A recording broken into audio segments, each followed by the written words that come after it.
Hello बच्चों, let's read this question. Question says identify the correct statement. Integument surrounded by nucellus is called megasporangium. Only one cell nucellus undergo meiosis. One meiosis and 3 mitotic division are required in megagametogenesis. Megaspore is the progenitor of male gametophyte. तो इसका की concept क्या है? की concept is megasporangium. Megasporangium किसको बोलते हैं? Ovule को. तो अगर आप इसका स्ट्रक्चर देखोगे, इसका जो आप स्ट्रक्चर देखोगे, ये क्या है? This is your hilum, hilum, और ये है आपका चेलाजल एंड, चेलाजल एंड. ये आपकी दो इंटीग्यूमेंट्स हैं, ये आउटर और ये इनर. आउटर इनर क्या है? इंटीग्यूमेंट्स. ठीक है. और ये अंदर क्या है? This is nucellus. और ये क्या हो गया? ये माइक्रोपाइल है, माइक्रोपाइल. और ये वाला जो माइक्रोपाइल प्रेजेंट होती है इसको बोलते हैं माइक्रोपाइलर एंड. तो बात है हम क्वेश्चन में बोला कि जो इंटीग्यूमेंट है वो सराउंडेड होती है न्यूसेलस से, और उसको क्या बोलते हैं? मेगास्पोरेंजियम. देखो यहाँ पर गड़बड़ हो गया. उन्होंने बोला कि जो इंटीग्यूमेंट सराउंडेड होती है न्यूसेलस से, मगर यहाँ उल्टा है. जो न्यूसेलस है वो सराउंडेड है इंटीग्यूमेंट से. तो हमारा पहला ऑप्शन तो है इनकरेक्ट, उसको हम हटा देंगे. दूसरा बोला है कि सिर्फ एक सेल जो होती है न्यूसेलस से वो मियोसिस अंडरगो करती है. अब यहाँ पर देखो हमारी, अगर मैं एक रफ डायग्राम बनाऊं, यहाँ पर हमारा न्यूसेलस है. न्यूसेलस में बहुत सारी सेल्स होती हैं. ये हमारा चेलाजल एंड हो गया और ये हमारा माइक्रोपाइलर एंड हो गया. ठीक है, एक रफ डायग्राम बनाया मैंने, माइक्रोपाइलर एंड.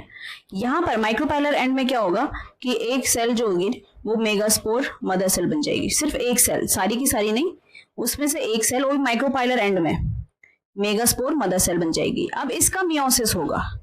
ठीक है, इसका मियोसिस होगा.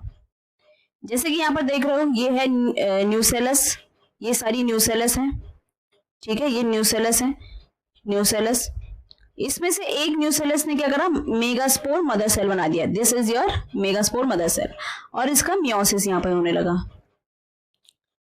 ठीक है, तो ये वाला ऑप्शन तो बिल्कुल सही बोल रहा है कि जो एक सेल होती है, सिर्फ एक सेल न्यूसेलस की, वो मियोसिस अंडरगो करती है. ये हमारा करेक्ट है. ठीक है, और ऑप्शन देख लेते हैं. फिर बोला है कि एक one meiosis and 3 mitotic division are required in mega gametogenesis. अब यहाँ पर देखो, ये जो हमारा ये प्रोसेस जो होता है, यहाँ पर मियोसिस हो गया. ठीक है, यहाँ पर 2 सेल बन गई, फिर यहाँ से 4 बन गई. मेगास्पोर टेट्राड बोलते हैं हम इसको, megaspore tetrad.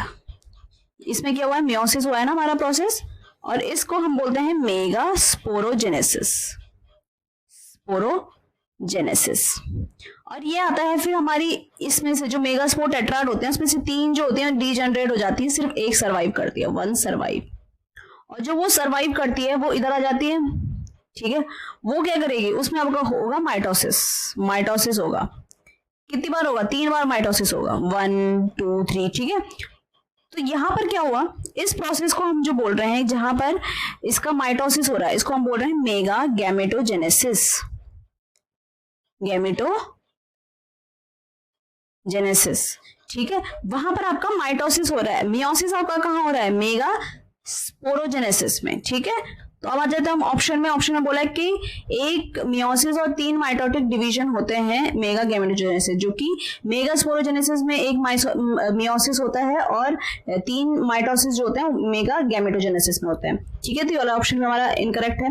Megaspore is the progenitor of male. देखो यहाँ पर तो वैसी गड़बड़ है कि मेल नहीं होता है, फीमेल होता है यहाँ पर, फीमेल गैमेटोफाइट. तो हमारा करेक्ट आंसर क्या हो गया? Option B.